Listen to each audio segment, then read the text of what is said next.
My new blog. आज इस video के माध्यम से मैं आप लोगों को यह बताना चाहता हूँ कि कुंभ मेले में कब कब क्या क्या घटनाएं हुई और कब कब भगदड़ हुई।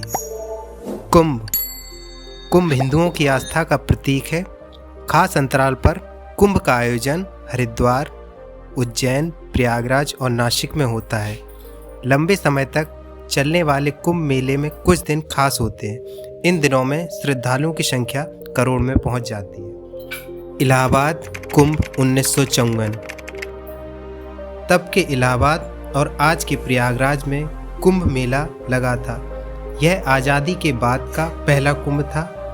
3 फरवरी 1954 को मौनी अमावस्या के मौके पर बड़ी तादाद में श्रद्धालु संगम तट पर पहुंचे थे। कहा जाता है कि एक हाथी की वजह से भगदड़ मच गई। इसमें 800 से ज़्यादा लोग मारे गए थे और सैकड़ों घायल हुए थे। हरिद्वार कुंभ 1986। हरिद्वार में कुंभ मेला लगा था।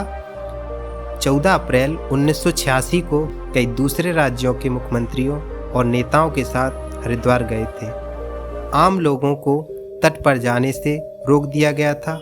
इसकी वजह से भीड़ का दबाव बढ़ा, भीड़ अनियंत्रित हो गई। इस घटना में करीब 50 लोगों की मौत हो गई थी।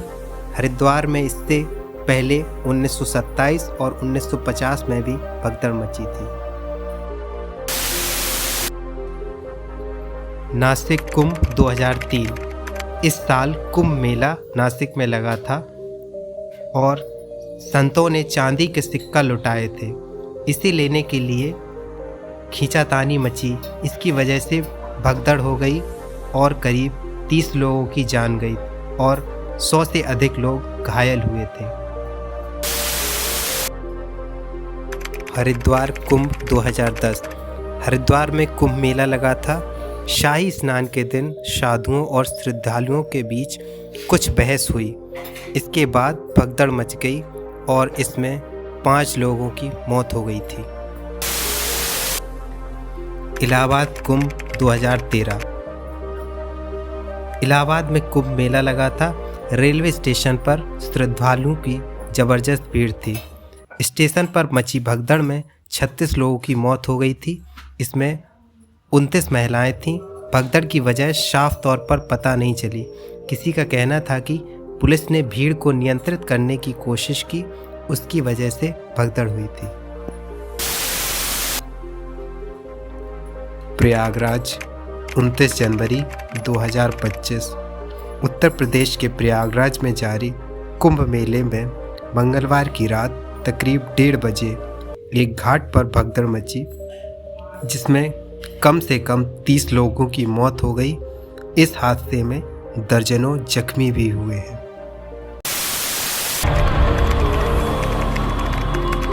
मलबे में से लाशें निकल रही थी।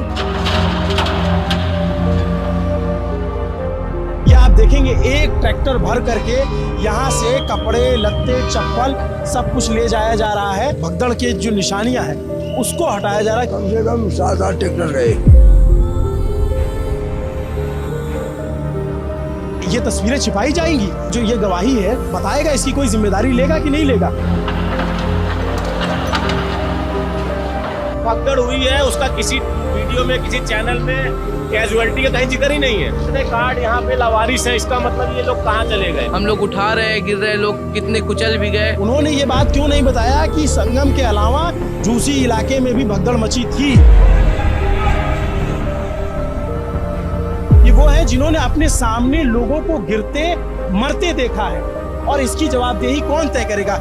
मेला के जो डीएम हैं विजय किरण आनंद वो तय करेंगे, मेला के एसएसपी राजेश द्विवेदी तय करेंगे। I am naming out them. जो मेला के डीआईजी हैं वैभव कृष्णा ये तय करेंगे, या तमाम बड़े अधिकारी, या जो लखनऊ में बैठे आला अधिकारी। इससे ज्यादा आपको क्या सबूत चाहिए? आप इसके बारे में क्यों नहीं बता रहे हैं? मेला के जो डीआईजी हैं वैभव कृष्णा, उन्होंने क्यों नहीं बताया इसके बारे में? क्या वो मुख्यमंत्री से भी छुपा रहे हैं? क्या वो प्रधानमंत्री से भी छुपा रहे हैं चीजों? मेरे सामने पहले एक लेडी दम घुट के वहीं मर गई, मतलब वहाँ लेट गई और उसके मुंह पे किसी ने पैर मारा और उसका दांत टूट गए। अरे धक्का मत दो।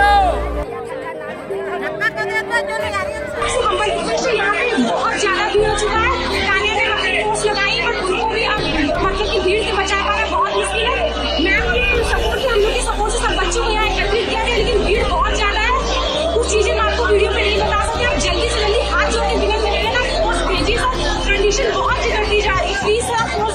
जो पुलिस मुझे यहाँ के लोकल प्रशासन ने दी थी अभिनव, वो मुझे छोड़ के भाग गया वहाँ से अपनी जान बचाने।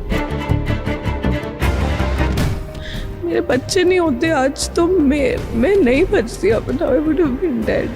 आपके साथ में लोग थे, प्लीज आप अपने आप को। प्रशासनिक सरकारी लापरवाही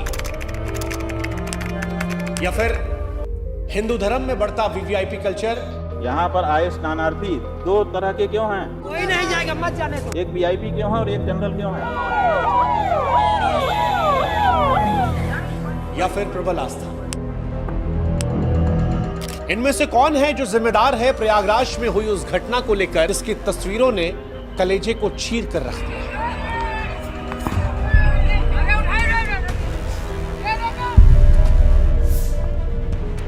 यहां पर स्ट्रेचर पर परिजन ने लाश का हाथ नहीं छोड़ा है क्योंकि उसे डर था कि शव कहीं खो ना जाए। इस महिला की तस्वीर को देखिए जिसने अपने मृत परिजन को सांस देकर जिंदा करने का एक असफल प्रयास किया है। एक आदमी जो अपनी पत्नी को अमृत स्नान करवाने लाया था, अब कांधे पर शव को उठाए टहल रहा है। एक आदमी परिवार के साथ आया था, बच्चा कहां है अब मालूम नहीं। और इन तस्वीरों को देखने के बाद यह एहसास होता है कि कौन कहता है कि बोलने के लिए शब्दों की जरूरत होती है, भाषा की दरकार होती है, व्याकरण के संस्कार की जरूरत होती है। भगदड़ के इन पीड़ितों की आंखों में देख लीजिए। इस देश में आम आदमी की मौत सिर्फ एक नंबर है। सरकार किसी की भी हो, कई बार ऐसा लगता है कि जनता की जान की कोई कीमत नहीं है। मरने वाले बेनाम गुमनाम रहते हैं, वरना आप खुद सोचिए कि महाकुंभ में भगदड़ मचती है, ये पता है। भगदड़ मची और देखो आधे खत्म, बेहोश से कुछ खत्म। क्यों मची नहीं पता। भगदड़ में लोग मरे हैं ये पता है, लेकिन क्यों मरे नहीं पता। भगदड़ में लोग घायल हुए हैं पता है, गलती किसकी थी नहीं पता। भीड़ के दबाव में रेलिंग टूटी ये पता है, क्यों टूटी नहीं पता। घाट खाली करने की अपील हुई ये पता है, घाट खाली क्यों नहीं हुए नहीं पता। भगदड़ को रोकने की जिम्मेदारी पुलिस की थी, भगदड़ के दौरान पुलिस कहां थी नहीं पता। इन मौतों का जिम्मेदार कौन है नहीं पता। इन मौतों का कसूरवार कौन है नहीं पता। इन मौतों का गुनहगार कौन है नहीं पता। एक सच जो लोगों को और सरकारों को समझना पड़ेगा वो ये है कि भीड़ ऐसी ही होती है और ये कोई नई बात नहीं है। इतिहास कहता है कि 1820 में हरिद्वार में 485 श्रद्धालु मारे गए थे। 1954 में लगभग 800 से 1000 की मौत हुई थी। 1986 में 200 लोगों की कुंभ भगदड़ में मौत हुई थी। 1992 में उज्जैन में 50 लोगों की मौत हुई थी।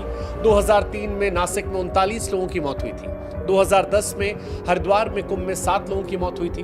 2013 में प्रयागराज में 42 की मौत हुई थी और 2025 में 30 की सरकारी पुष्टि हो चुकी है। उस देश में रहते हैं जहां पर धार्मिक आयोजनों में भगदड़ जैसी घटनाएं अक्सर घटित होती हैं और इन घटनाओं में बार बार आम लोगों की सैकड़ों की संख्या में जाने जाती हैं। अफसोस इस बात का है कि घटनाएं समय समय पर दोहराई जाती हैं, इन पर चर्चा होती है, हमारा भावुक होते हैं, लेकिन फिर सबक नहीं लेते और ये फिर दोहराई जाती है।